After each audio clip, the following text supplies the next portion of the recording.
دیوبند مسلک کی یہ خوبی ہے باقی مسالک کی نسبت کہ یہ اختلافات کے باوجود اہم امور میں آپس میں مل بیٹھتے ہیں، اکٹھے ہو جاتے ہیں۔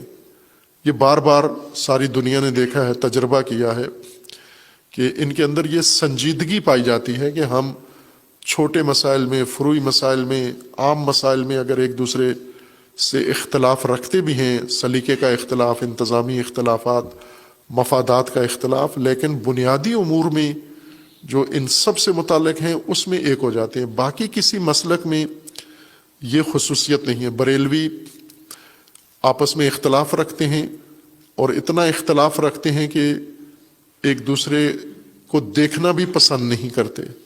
شیعہ ایک دوسرے سے اختلاف رکھتے ہیں اور اتنی دوریاں ایک دوسرے کے ساتھ پیدا کر دی ہیں کہ ایک دوسرے کو دیکھنا پسند نہیں کرتے۔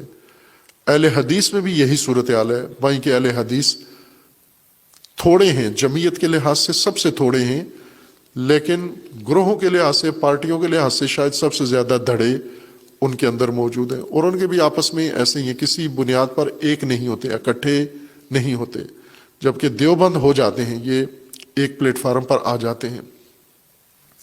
یہ ایک جمعیت کی بنیادی طاقت بنتی ہے یہ چیز کہ وقت آنے پر یہ اکٹھے ہو جائیں۔